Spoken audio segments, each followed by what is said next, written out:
Y'all can't hear this music, can you? I'm over here jamming, and y'all probably think I'm crazy.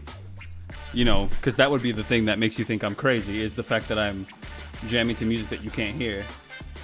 Isn't that a cool metaphor for life, though? Sometimes people just hear music that you can't. You know? You know what I'm saying?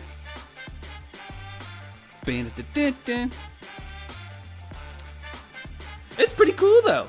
It's pretty cool. Hello, hello. Tell you what, you can join me here on Instagram, or you can check it out on YouTube. I think I might repeat this, because I really like this song, just so you can know, so you can hear it. Oh, oh, oh, oh, oh. Hey, hey, hey, hey. Yeah.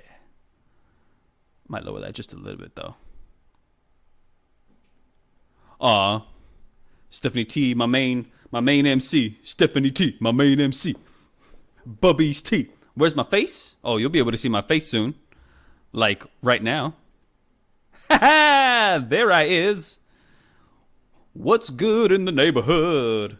A big ol' hello, my baby. Hello, my honey. Hello, my ragtime gal. Ah.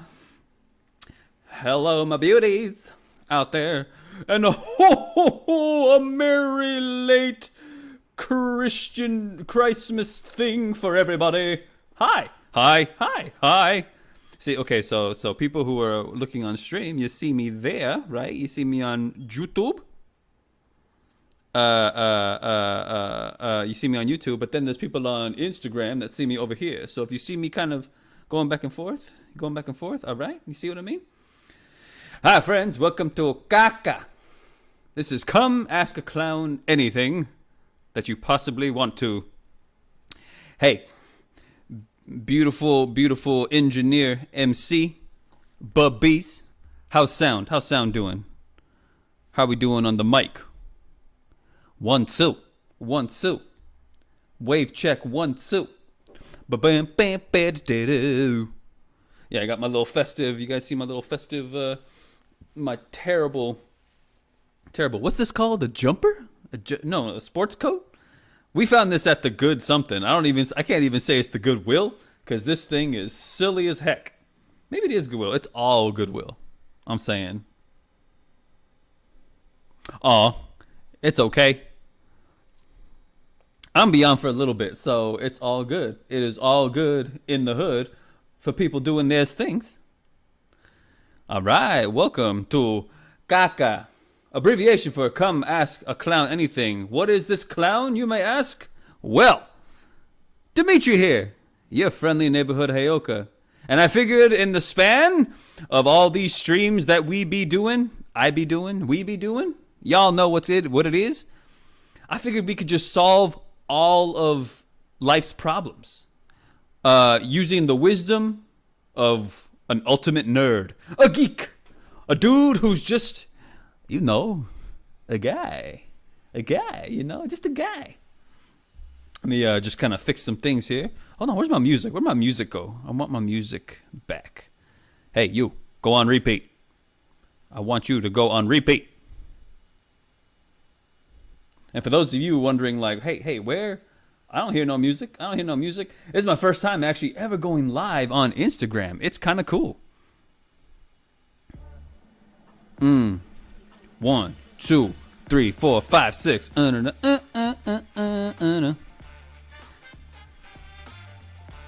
If you're curious what song I'm actually listening to, friends,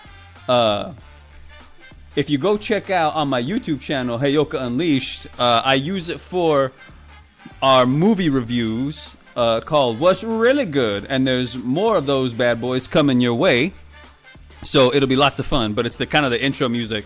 I found it on a beautiful place called Pixabay.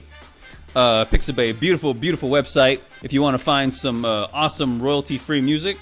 But it's always good to give a shout out. Always good to give a shout out to the people who make the stuff so we could use it for free, because buying rights and royalties, my goodness, that shit is crazy. It's crazy.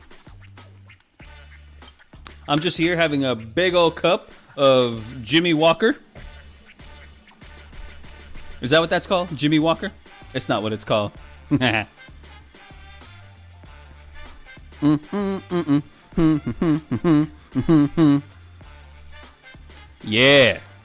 All right, my friends. Gotta love a good setup. So, MC Bubbies, how we doing on that sound? How's the sound levels striking everybody? Just double checking on these bad things. VOA 21 joined with some starry eyes. Hello. Hello. Everybody out there, if you're watching, hello everybody. So who we got? I saw we had Steph, we got Symbolic Interaction, we got Katniss. But no music on Insta. Yeah, I know. No music on Instagram.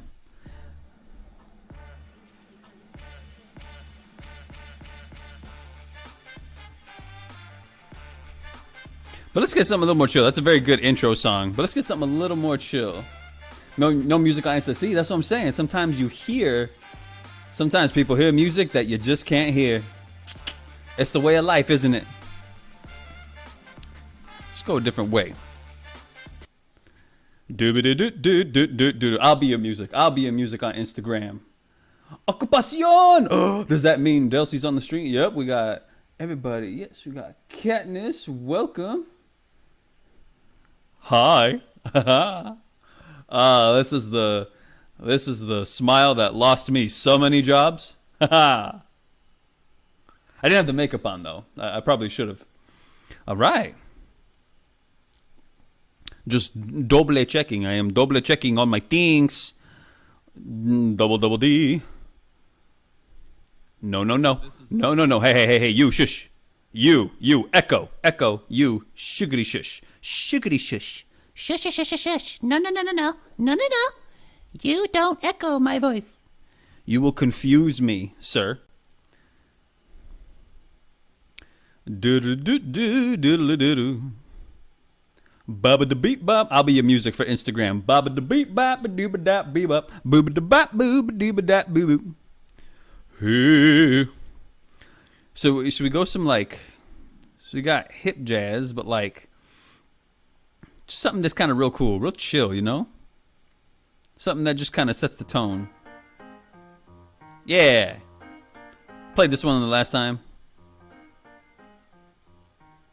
I hear it pretty well and good. Because, my friends, I like a little bit of contemplation in these bad boys. Hello, Renee. Hi, friends. Welcome to the beauty that is the internet.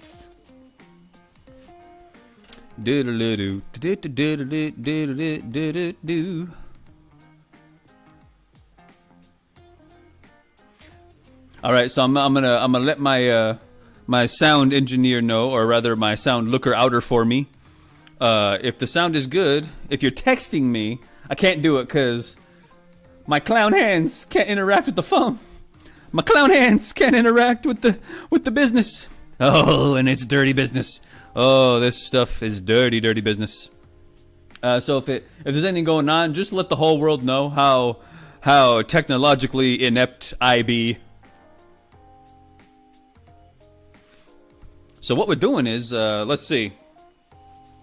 What's been going on the past couple days? How was everybody's? I'm gonna, instead of y'all posing the come ask a clown anything, I'm gonna pose a question to y'all. How was the holidays? How were your holy days? Were they full of holes? Were they full of plot holes? Were they full of things that you could not control? Because 'tis life, my friends. 'Tis the greatest attribute of life is it is something that we cannot control outside of ourselves. Some of the wisest say, Thoughts for later. Sound is good. I have a confirmation from the Bubbies herself that sound is good. That is a stumpy thumb. It might be the glove. It makes it look all stumpy. Like you see that stump? Relatively human thumb. Stump,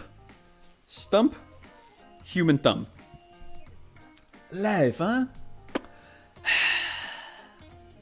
Sometimes you got to worry about life, huh?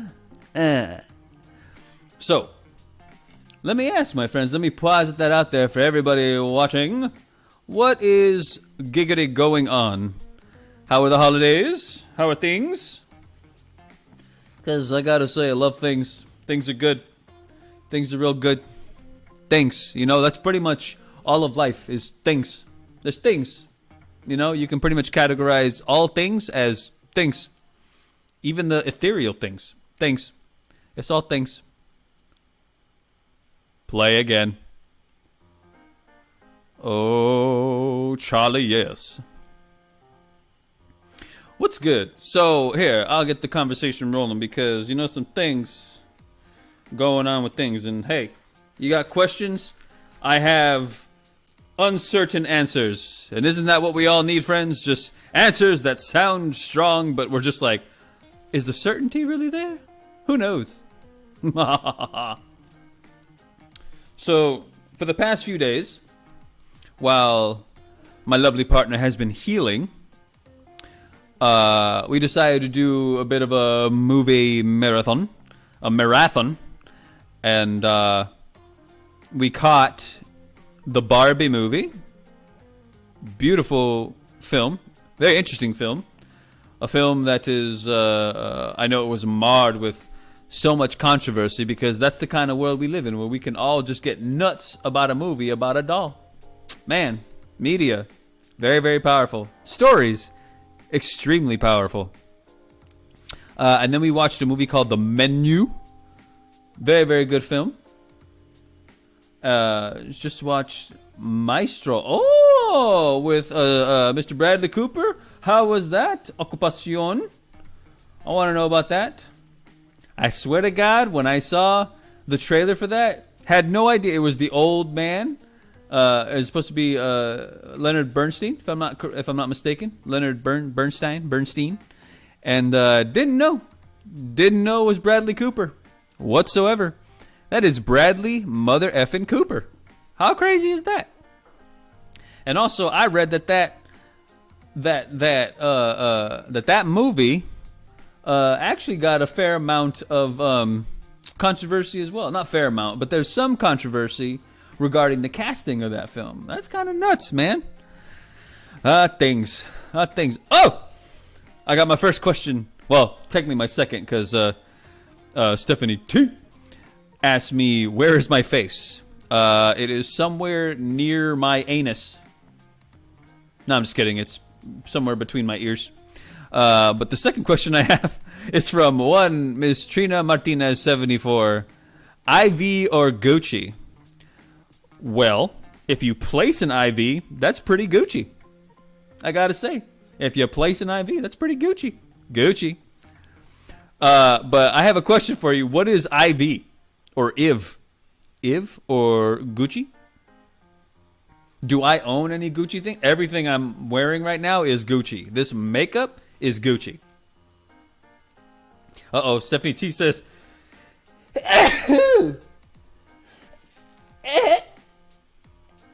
Number two? Oh boy.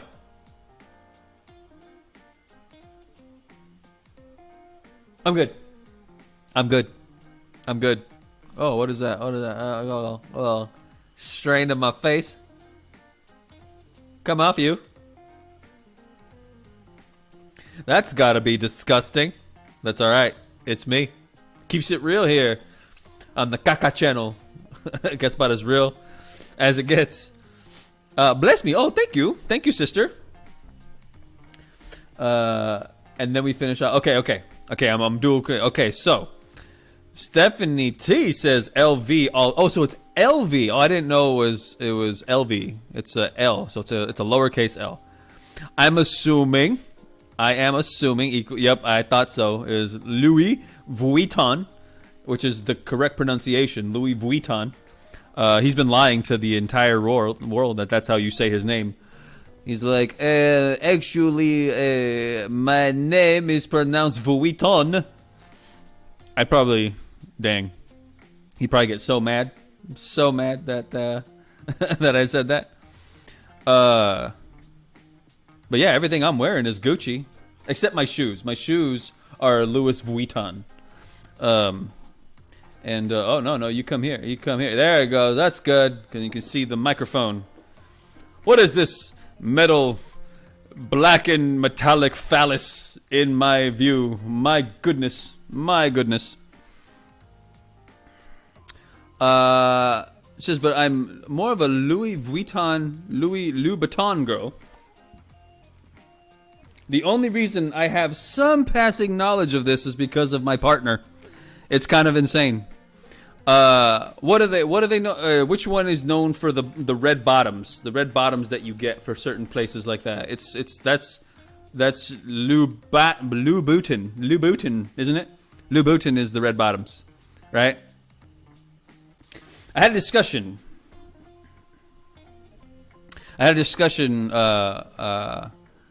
With my partner about such things. Oh, VOA21 says, like the holiday blazer. Oh, thank you. Oh, thank you. Oh, thank you. Oh, thank you. Oh, thank you. Thank you. You can get this holiday blazer anywhere you feel like being wildly embarrassed. Jimmy Choo. Choo. Jimmy Choo. I know that name. Renfi 17. Jimmy Choo. I know what that is. Remind me what that is. So we got Louboutin, but more of a Christian Louboutin girl. You like wearing heels, Allison. I would fall on my face.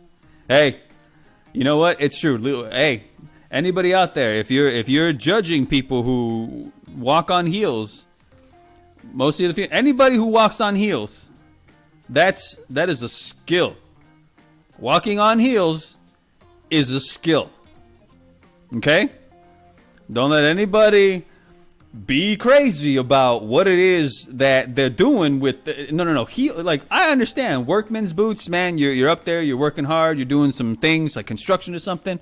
But if you're just walking blocks or up and down offices all day, every day in heels, nasty work, nasty business, man. Okay, I'll share a story with everybody. Long time ago. This must have been like 1962, before I was born. I did this show, sort of a review of random musicals, and one big segment of those musicals was the Rocky Horror Picture Show. And I was one of the players. Had to walk around, and they weren't even like stilettos with the like a needle bottom heel. Like they were thicker heels. And I was still, it took me like a day and a half of practice to get those things down right. And I had to dance in them too. So even more respect to people who dance in those bad boys. Crazy. So all you people out there who be busting their work in heels, I salute you. Gladiators of the heel fair, gladiators of the stiletto, I salute you. It ain't easy, man. Y'all want to trip out? You ever check out these people who do like it's like a rabbit hole on YouTube. It's not a rabbit hole, I guess. Maybe it is. But remember me falling? Yeah, you probably did. I didn't fall during the show, though, I will say. I did fall in practice, though, a lot. So Ren517 remembers me falling, because I did. And practicing, I was all over the place, man. It was not pretty. But yeah, so anybody out there, the gladiators of the heel fair, respect. The utmost of respect. Wow, it's funny to see like the camera quality on my phone versus the camera quality on my laptop. I got a pretty good laptop. It's for like editing and stuff, and man, it's like I'm all choppy in one, the other one I'm all like smooth. It's kind of funny. Did I fall during the show? I don't remember. All right. So, first question, Ivy or Gucci? Oh, yes. What I was saying was, I got educated in the fact I was like, dang, why are these bad boys so expensive? And I guess it's because, obviously it's quality thing. It's a quality made piece of clothing or footwear or something like that. Quality bags and stuff like that. But man, I guess it's also the fact that if something goes wrong, it's basically a lifetime guarantee of fixing it. So it's supposed to kind of offset the costs. And because they don't, usually sell too many in stock. Since you won't have to buy another pair and another pair of something or another item of this thing, you essentially stop them from, it's leather, so animals gotta die, but you essentially stop them from doing something. You stop from doing more because we're taking care of your specific item, so they don't have to murder as many animals to make their stuff. All kinds of goodness that goes this, and apparently I would hope that they treat their workers good with the amount of money they get from their products. So that's always nice. Yeah. Oh, there you go. See, look, people help. See, we're already solving life's problems. Somebody had a problem in chat about walking on heels. Somebody comes in with an answer of, hey, they sell flats too. Heck yeah. Heck to the yes. Just fixing my cool outfits here. I got my biker village people gloves. I'm part cop, part one of the guys watching the village people. Kind of fun. All right, my friends. So whenever you're compelled, come and caca with me. Come and caca with me. Come ask a clown anything, and I will do my best to answer. So I guess it's Louboutins then, or is that what we're going for? You, Louboutins. Although I'll put it in the chat for anybody who knows who goes in that stuff. Because we also have who did you say? Renfi 17, Renfi 17. John Choi, Jack Choi. I imagine in all competing means of like fashion and accessory world, you got some items that are just boss as hell. And you also have items that you're like, I'm not feeling it so much. I almost guarantee that there might be some items that are doing that back and forth. Like Gucci has some amazing, maybe shoulder wear or purses or something like that. And Louboutins got you covered on like the clothing or certain lines. So maybe it goes back and forth depending on what you're donning. You know what I mean? Because like if you're asking me like Walmart versus Target, well, I'm like, well, dang, Target has better jeans, but I'm going to Walmart for all my underwear. Duh. Come on. Oh, yes.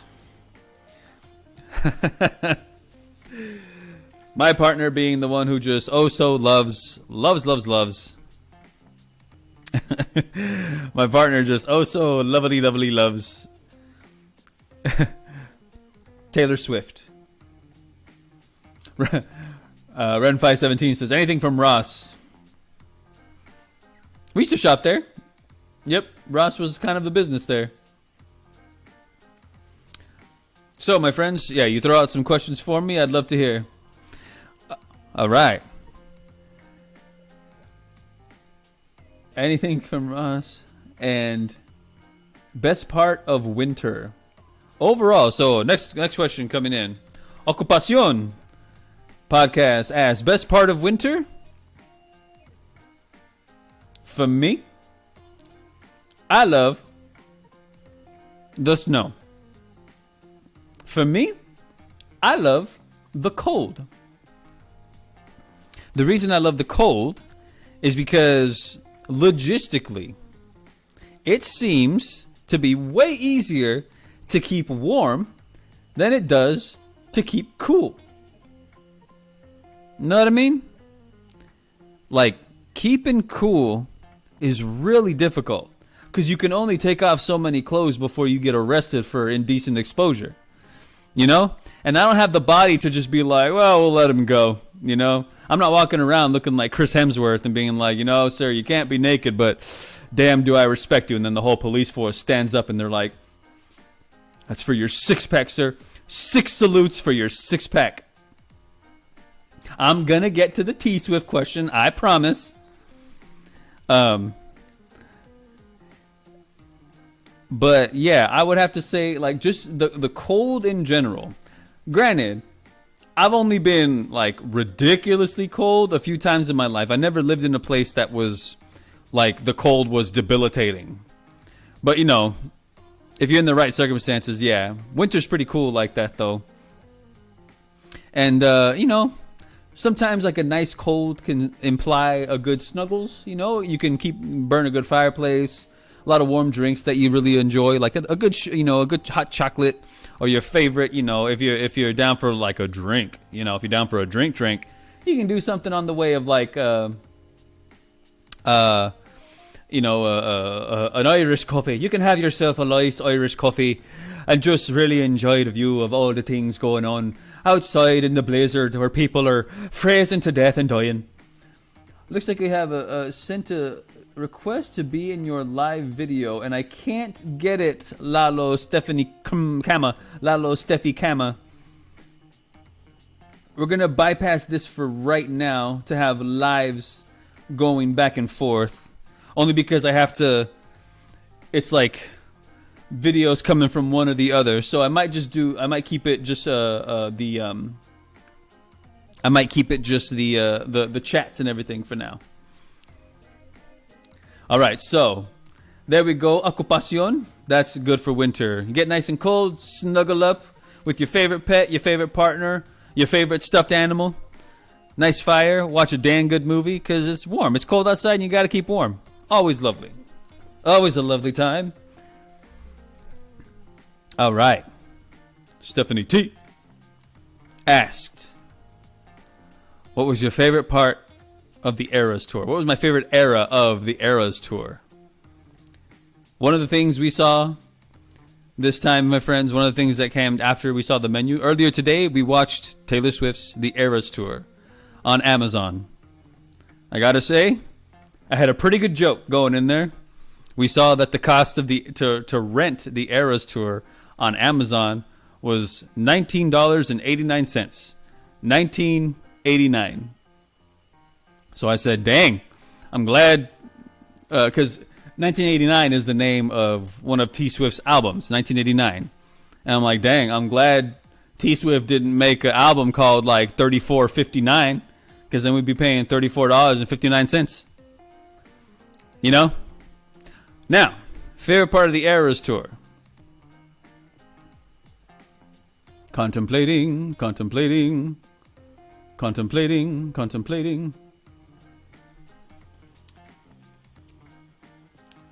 So my favorite era of the Eras tour?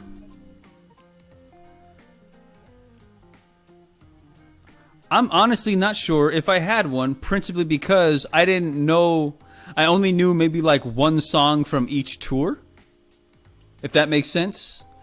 I'm not super familiar with T Swift's music, other than what I've been introduced to from my partner. So it was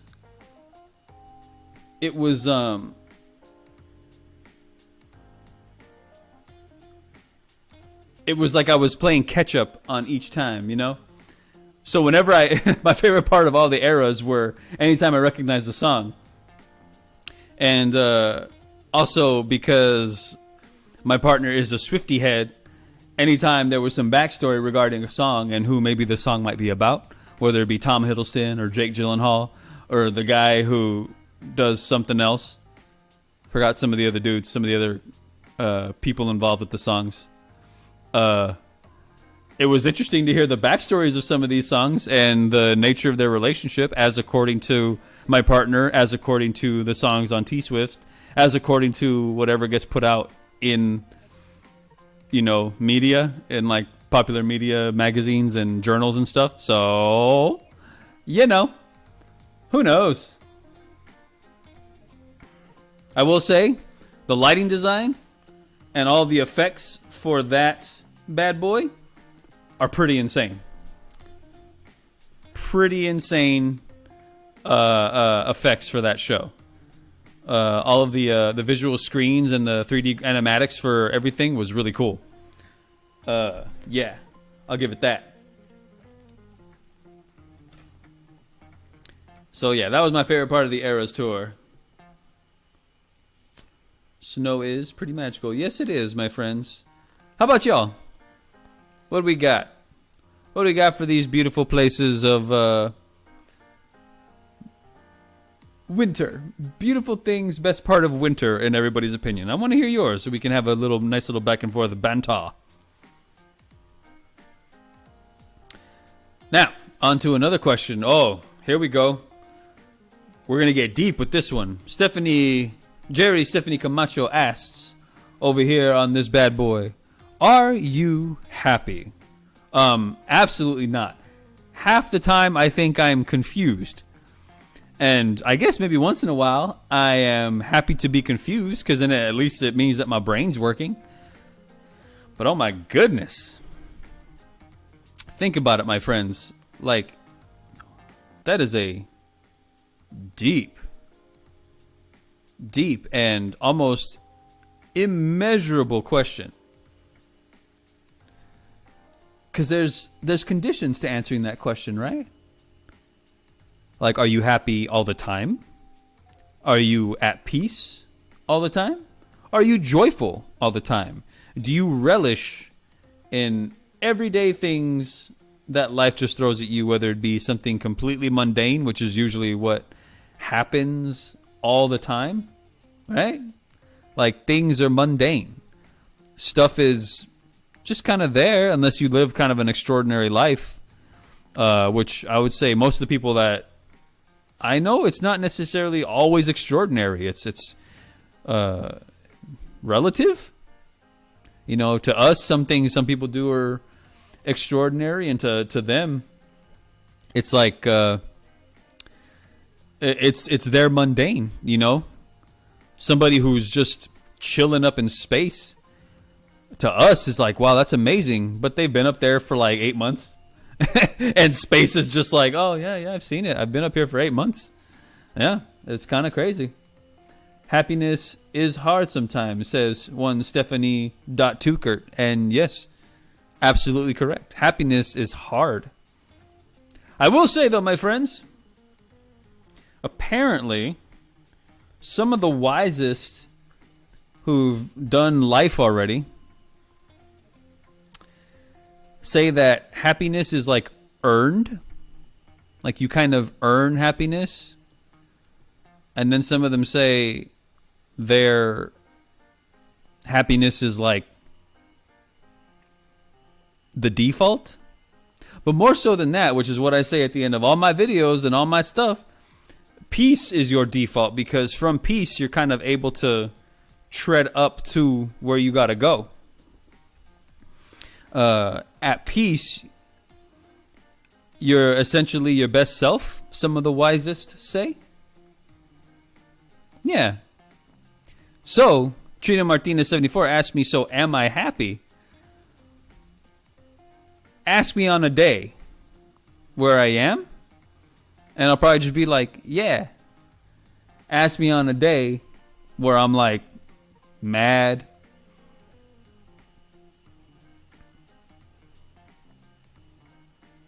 confused, frustrated, unsure, tired, sick. It's kind of crazy.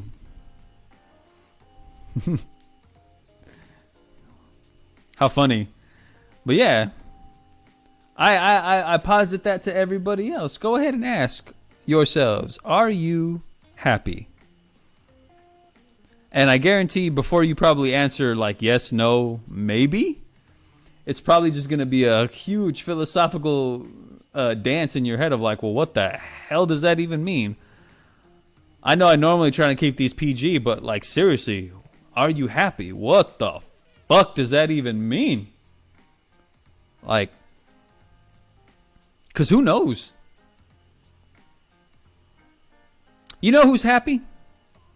You want to know who might be happy, friends? Best of my current thought process right now, the happiest people are probably the ones who are okay when they're not.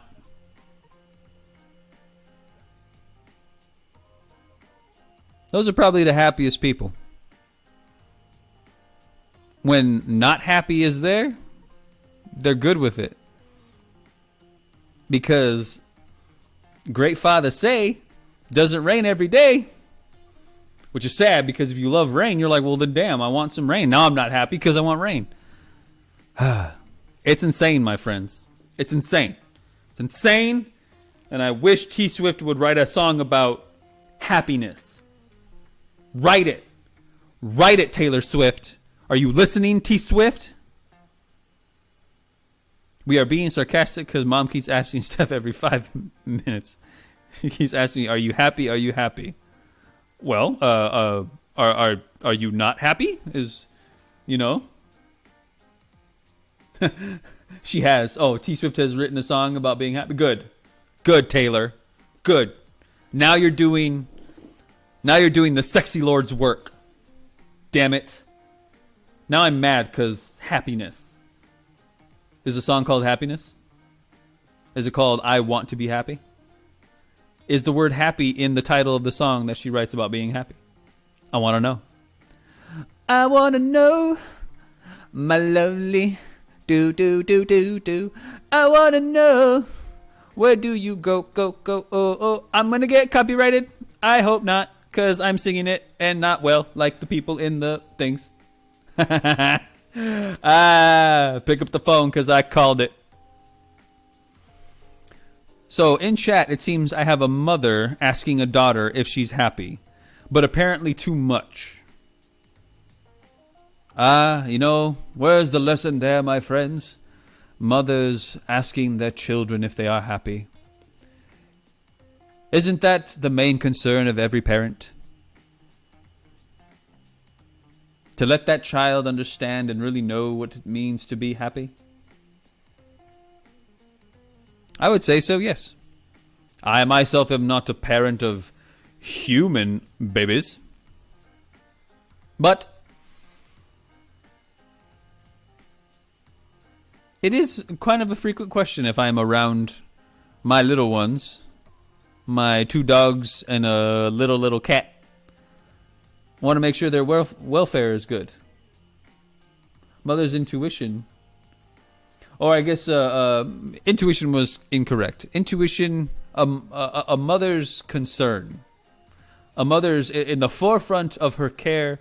She wants to know that her children are safe, happy, and thriving, I suppose. I'm pretty sure I read that in a book. The book was called, "Why Are You, Sir, Reading a Book About Motherhood? Please put me back on the shelf." I can't wait to hear the backstory. All right. So happiness, my friends. Keep that in mind. Keep the things about happiness in mind. See what you have for yourselves and see where it goes. Next question. Night at the Roxbury or Anchorman? Fun. Oh, that's fun. Both movies basically starring Will Ferrell. How fun is that? Night at the Roxbury or Anchorman? I'm going to put it out there for the chat as well. Night at the Roxbury or Anchorman. If I know my audience at the moment, I would say a lot of people would be like, I don't like any of those films. It's okay. It's okay. If someone gives you a choice of 2, it is all right to be like, I choose neither, you pompous windbag. Or I choose both, you pompous wind fart. But Night at the Roxbury or Anchorman? My goodness. Am I about What Is Love? Or am I about Afternoon Delight? Huh. Which is funny because some people can equate them as being the same thing. What is love? Bam, bam, bam, bam, bam, bam, bam. Or when they sing Afternoon Delight in Anchorman. Afternoon Delight.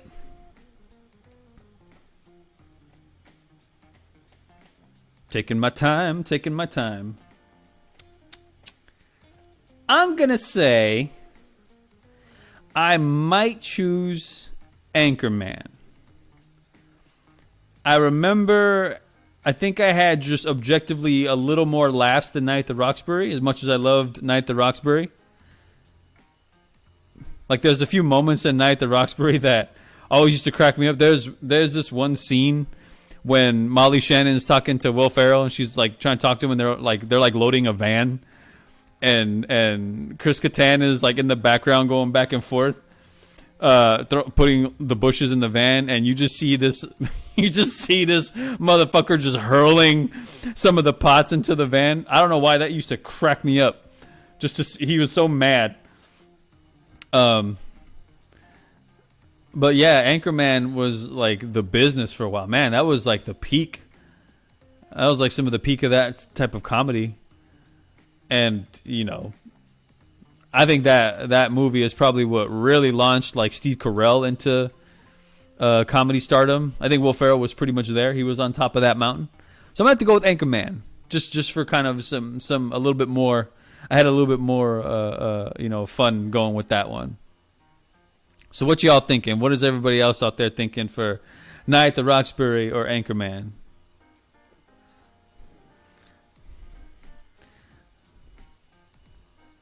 I move on to another question. Any questions over here on the Insta?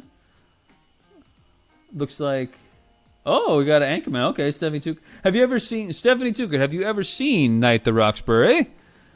The famous, made famous from the old SNL sketch. Says, I made the mistake of watching Anchorman on a plane next to a child. Oh, I'm assuming because of some of the R-rated things that go on in that business. That must have been hilarious. All right, so just checking up into the next questions. Oh man, the black around my eyes makes me look crazy. You guys crazy? I'm not crazy. You're crazy. You're crazy, man. You're crazy. I'm just kidding. It's good to be a little crazy. What does Norman Bates say? We all go a little mad sometimes. I'm gonna kill you in the shower.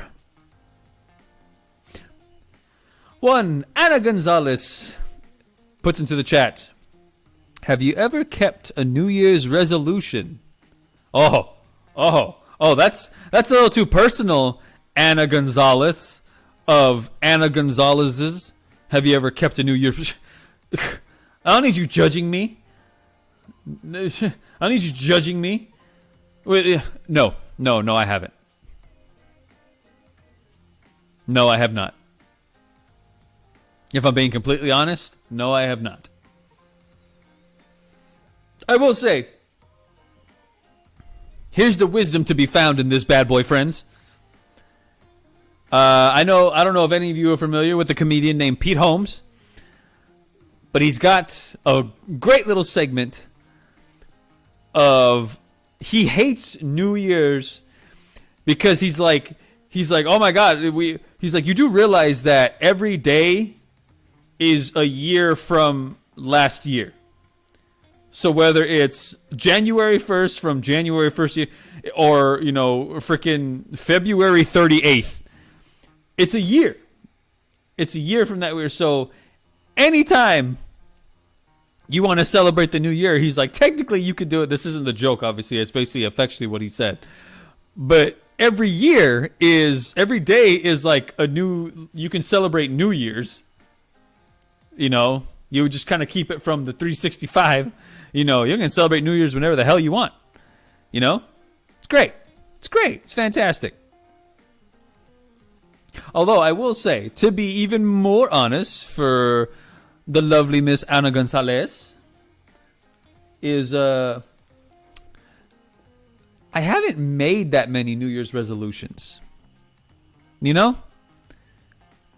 Like, I'm not sure if I've ever actually made, sat there at midnight and been like, I'm going to do this, this, and this. I'm going to get this specific thing done. I'm going to exercise more, all those kind of New Year's things or little goals that I've had. I'm not sure if I've ever made them specifically on New Year's. Usually, for me, the spark of progression kind of comes at odd times. It's kind of like if something needs to happen, I don't wait for it to happen, but it happens when it's supposed to. if that makes sense. You know? I'll give you an example. For example, I always wanted to get in shape. You know, and I always kind of wanted to be like real strong. And at one point in my life, I wanted to be strong like my father was strong. My father is like a burly dude.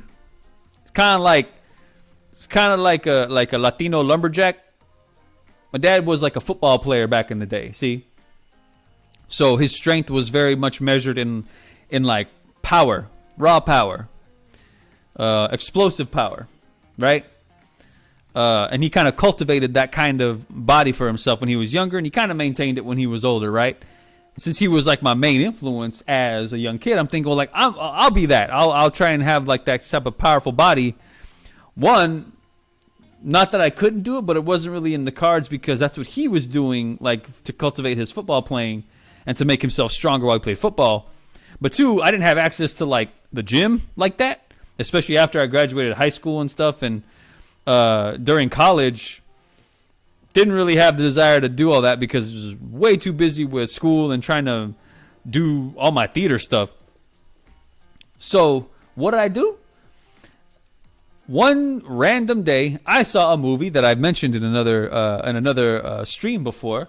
Saw a movie called Warrior, and I don't know why. I mean, the movie was incredible to me, but I don't know why that was like. It didn't light the fuse, but that movie put the bomb together. It like put the bomb together and put the fuse in like the holder and was just waiting to be lit. So I saw that movie and I was like, maybe that's the kind of sort of athleticism type of like body to make myself strong I can have.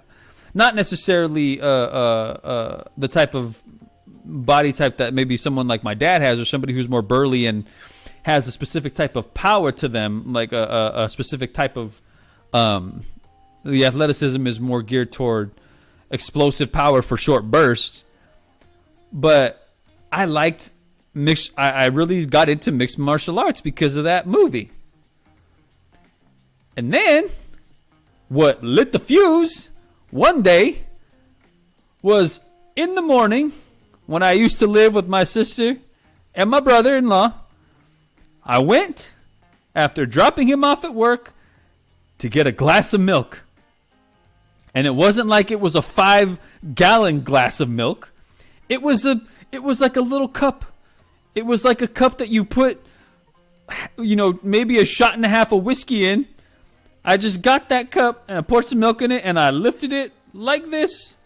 Just lifted it off the counter and my back went out. My back went out lifting up a goddamn cup of milk. And it put me on my ass for like 12 days. Y'all can't imagine how utterly frustrated and pissed off I was that's what took me out. Not because I was walking home from work one day and I saw a mother of 2 little innocent babies getting harassed by, assholes, and I had to go in there and do my best to fight them off.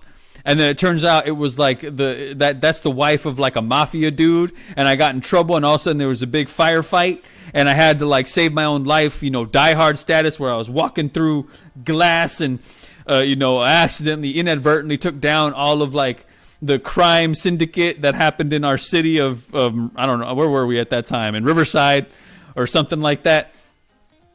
Nope. It wasn't all that, and me coming home all beat up and being like, "Hey, I just saved a family's lives. Man, I gotta take a nap." Nope. Glass of 2% milk. Wasn't even whole milk. Wasn't even whole milk. Maybe I can understand whole milk because it's the whole milk. Nope. 2% of that goddamn milk busted my back.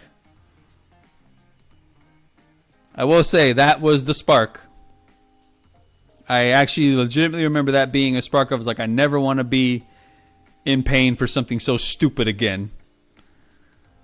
It was infuriating. So from there, I started doing. I found a lot of mixed martial arts sort of based strength training and cardio work on YouTube, and just started doing it like as best I could, and found a little bit of weightlifting videos and stuff like that. So, like, I got in pretty good shape, and then, all crazy more life stuff happened, and it's been like a roller coaster of like peak fitness, and now I feel like crap even looking at a donut, and then peak fitness, and then like, oh my god, my legs, oh god, I don't feel good, I feel fucking disgusting. Like, it hasn't been a single like a nice straight line all the way to looking like, Chris Hemsworth, Taye Diggs, and like, I don't know, Oscar Isaac or Pedro Pascal just had a baby of just sexiness. No, it's been a roller coaster. But that was like it was just, that was the impetus of, or the not impetus, is that the right word? Somebody help me out. Is it impetus? What the hell? I say that word a lot. What does it mean? What does the word impetus mean? Let me know. Let me know in the chat if somebody can look up the word impetus for me, and let me know what it means. But that was the milk. The milk was the absolute. That's the straw that literally broke my camelback, and just made me want to get in shape. It wasn't a New Year's resolution. Those are very hard to keep sometimes, Ana Gonzalez, because it's some people more studious than myself have brought forward the point that sometimes New Year's resolutions are a little useless, a little disingenuous, and at most of the time, generally speaking, apparently they're short-lived, because you're using like a kicking off point that doesn't really mean anything. It's kind of so superficial and shallow. It's just because of things like, but if you actually make, it's one of those things where if you actually make the conscious choice and this is your kicking off point, like, yeah, of course. But yeah, nope, never kept a New Year's resolution, I don't think. Maybe to eat more candy, which is probably why my back went out. Dang, I'm going to have to clip that story and be like, hey friends, milk was the thing that saved my skeletal muscular structure. Man. So how about y'all? Anybody out there in Looney Tune land kept a New Year's resolution? What kind of New Year's resolutions have y'all put out there into the universe?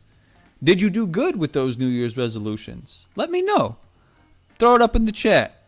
And let me know what kind of New Year's resolutions you've been working with. Ones that you might have kept, all those things. Let me know. Let me know in the chat. Throw it in there. Stephanie Tukert over at Instagram asked, she says, never seen that one either. Never seen that one. The one either. I bet you're referring to both Psycho and Night the Roxbury, right? It's okay. One day we shall watch Psycho, and Night the Roxbury is a lot of fun. Night the Roxbury is so much fun that, yeah, classic. I'd say it's a classic comedy movie. What will everybody be doing for New Year's? Crazy. Hey, did you know that like 11 years ago, the world was supposed to end in like 2012? It's kind of nuts. And then some people were positing that like, hey, the world's ending because it's not necessarily because it's gonna like explode or The Last of Us happens. It was more supposed to be about the ending of a certain type of consciousness in the world. It's pretty interesting stuff. I heard I was listening to a lecturer and a shaman talk about the actual specifics of the Mayan calendar that's pointed out the end of like the world, but it was supposed to be like the end of a cycle, something like that. Yeah, it wasn't necessarily because the meteor from Armageddon was going to come and murder everybody. It's okay. You know why? Because we got Bruce Willis. We had Bruce Willis in 2012. It would have been fine. And because he's Bruce Willis, he would have found a way to live. He would have saved Ben Affleck's life and everybody's life in the ship, and he would have shot himself back to Earth somehow. Came back and made the 12th Die Hard. I don't know. I don't remember. Got all that to look back to and all that to look forward to. It's incredible.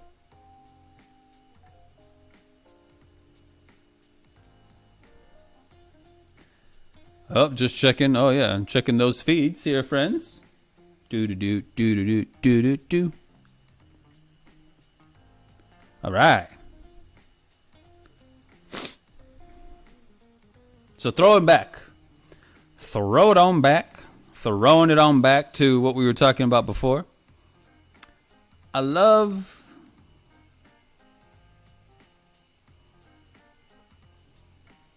Let me ask the chat something on this line. I love the fact that one of my favorite things to do is to chill out with a movie. Chilling with the movie is one of my favorite things. Because stories are pretty damn awesome. And anybody out there who's like, oh, I don't really know stories, not really vibing with stories or anything like that, it ain't true. And if some people are saying like, well, stories are just stories, you didn't say the magic word. You didn't say the magic word, you stupid piece of shit. No. Stories are actually one of the craziest things human beings have ever cultivated. Like, it's kind of nuts. Stories are important, friends.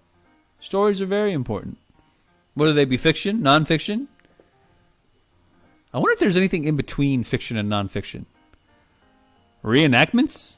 But even then, that wouldn't be like fiction. It would be it's non-fiction, but it's re-happening. It's like a retelling. Huh. That is a question for later. Jerry Seinfeld says that is a question for later. You know. So, we got done watching the Barbie movie and we saw The Menu. Good film, the Barbie movie. Let me know, friends.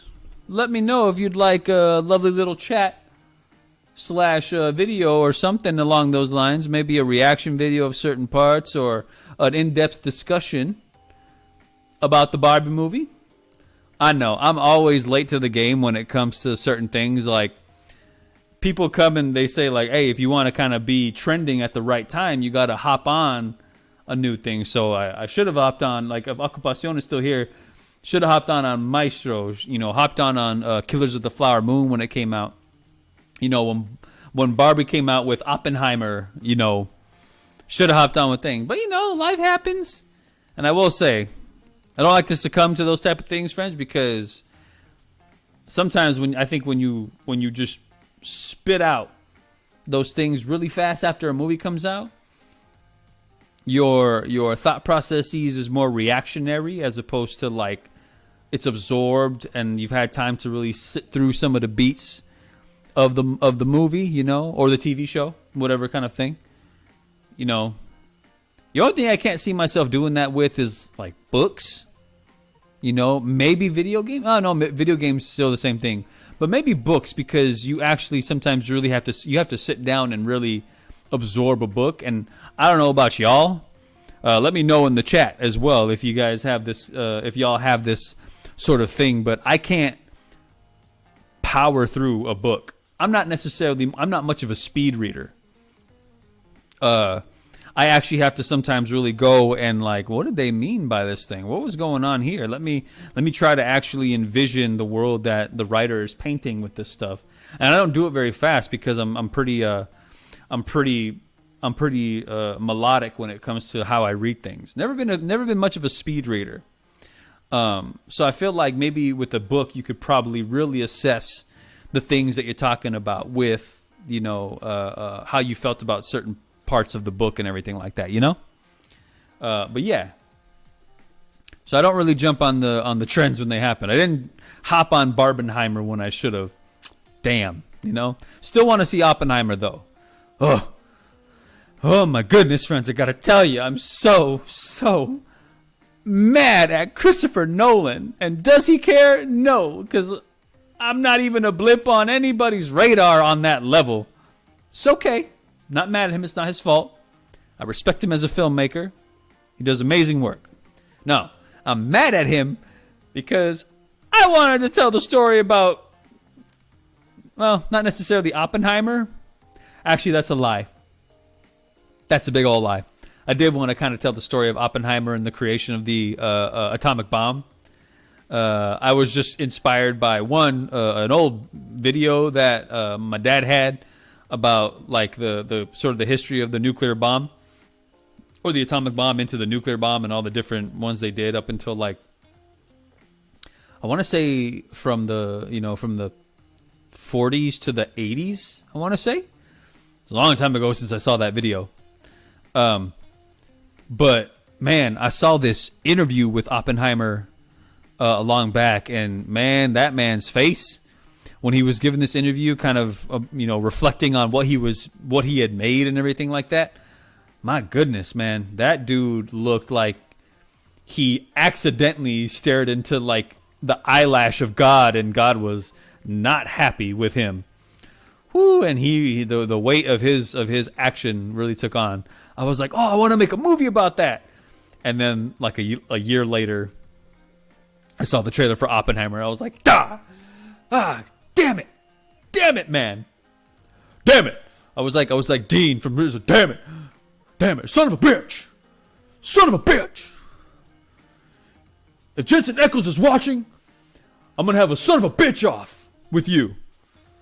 We're both going to do your version of son of a bitch. Sam. And I just want to see who does it better, So Jensen Ackles, please go ahead and let me know what's going on, man. Your people can call my people, and by my people I mean just myself. Just hit me up. You can talk to my dog if you want, just to kind of break the ice. Yeah. So I gotta say, my friends, yeah, it was pretty. Just gonna grab some more of my tequila and rum. I'm just kidding. I've actually been experimenting with various teas, a little bit of tea. This is a mix of green tea and like an orange peel hibiscus cinnamon tea. The overall tea is like throat coat, but it's like licorice root with hibiscus and stuff like that. Yeah.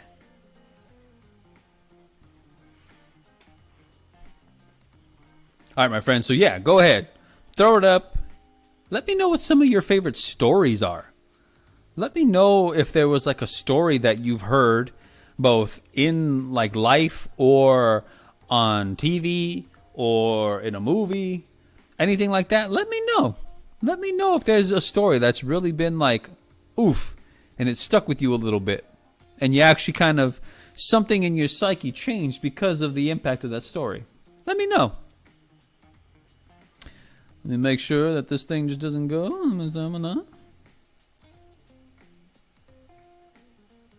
Love it. Love it.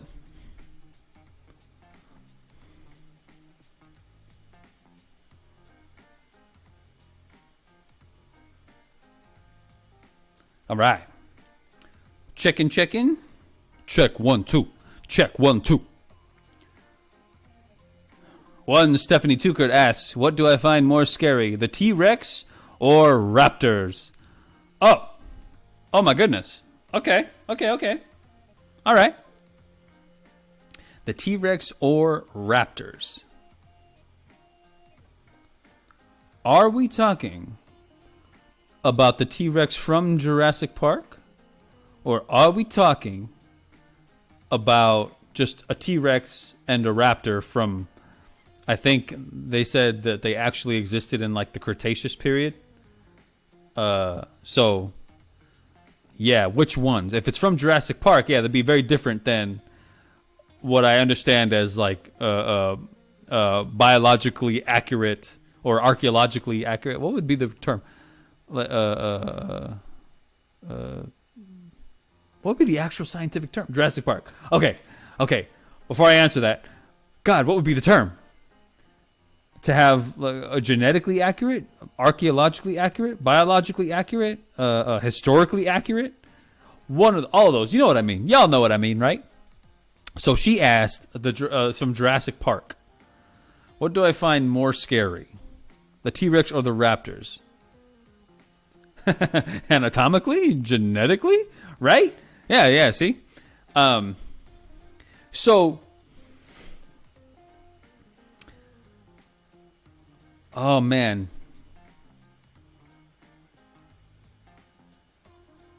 Okay. All right, so... When you're asked a question about Raptors and T-Rex... Darling, I don't know. Without thinking really hard... I'm thinking out loud. Baby, I don't know if I can survive a raptor attack. But honestly, okay, so with some considerable thought, and without the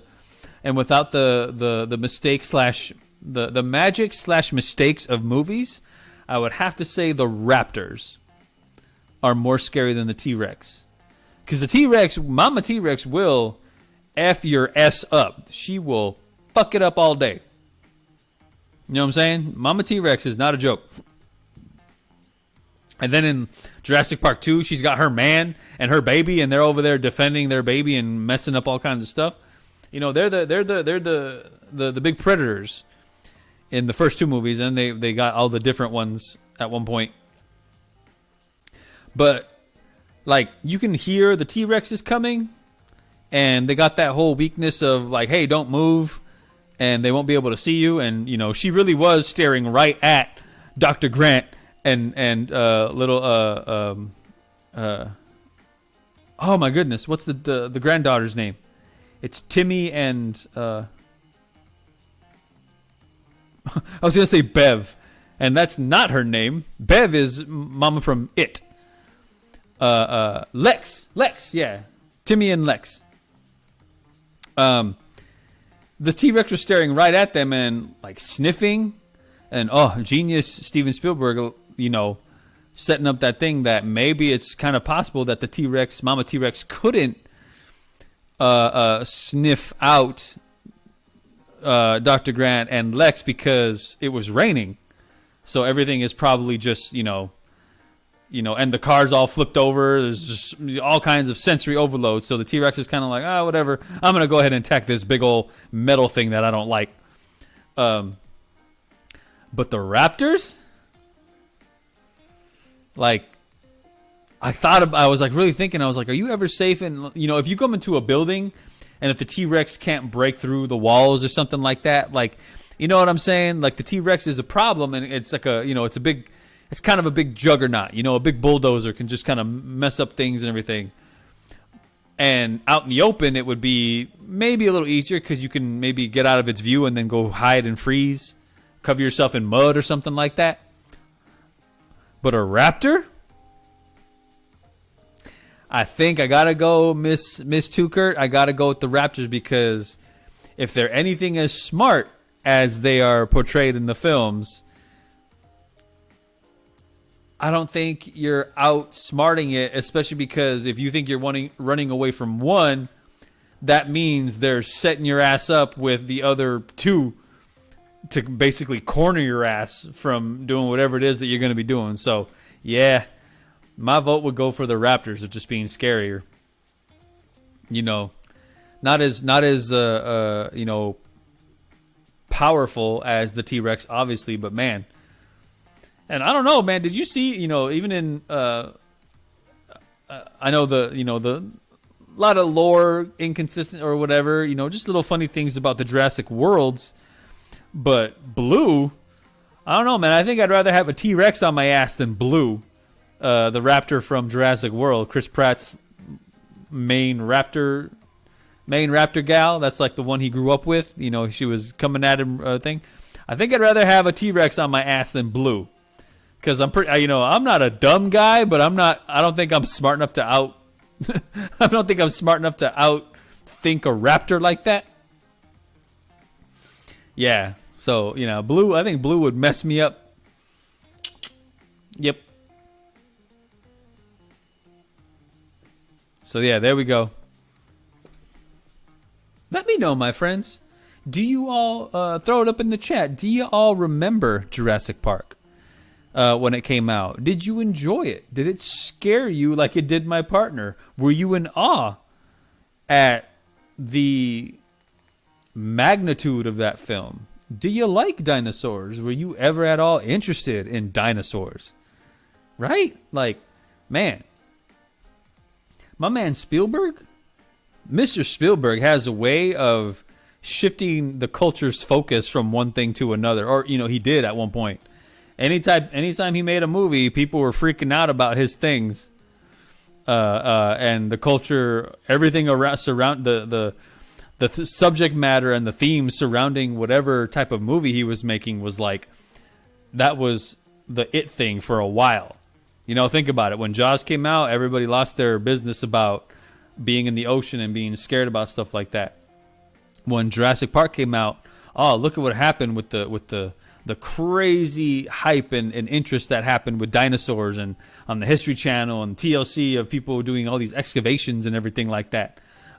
Saving Private Ryan, all of a sudden the History Channel turned into World War II, you know, a full education. You can get a PhD watching History Channel, I guess, of World War II. Everything was World War II based, you know, man. Like Mr. Spielberg has influenced popular culture a lot in his career. Crazy times. All right, Miss Stephanie Tucker comes in. Frightening movie that gave me the most rational fears / nightmares. Oh, do you mean Jurassic Park? I think she's talking about Jurassic Park. Not irrational. I mean, maybe a raptor actually coming into your room and you know, mauling you, and not in a Louboutin, you know, gracious arcade pizza food court kind of mauling. I mean, like actually mauling you, like the bear did to Leo DiCaprio in The Revenant. But yeah, no, it's okay. It's the beauty of his direction, right? The beauty of the story that they told in that. These raptors, man, these raptors were a problem. It's crazy. They were a problem. You got to give it to that raptor at the end that, you know, the T-Rex bit the one raptor and like was shaking everything, and the other raptor just like, not even really without thinking. That raptor was like, hey, put down my homie. And it was like, rah, rah, and then was like, and then attacked the T-Rex. T-Rex outweighs that thing by like 9 million pounds. And that raptor didn't give a fuck. That's gangster right there, friends. That's heart. It died at the end, but dang, it got in some licks. You saw the T-Rex, his back was all scratched up and everything. That's crazy, friends. It's crazy. Oh, man. By all means, my friends, a new year, a new time. What can possibly be? I think I might cut this one short a little early, because now I'm really feeling like watching some Jurassic Park. Yeah. Some kind of thing, or at least some clips or something like that. Yeah, why not? Some Jurassic movie watching would be in the future. But I love every one of these things. In 2 days, 2024 starts, right? Or rather, I guess you could say in like a day and a half. You know, in a day and a half, or a day and a third, doing some math, a little bit of day math, a new year starts. 2024 starts. What does that mean? I don't know what any of that means. Although one of the kind of freaking most liberating things ever is that it doesn't have to mean anything. and then all the meaning can just kind of come to you, and then you feel better about it because all of the, you know, all the noise and the anxiety and the pressure and stuff just kind of goes away, and you can just kind of let it be.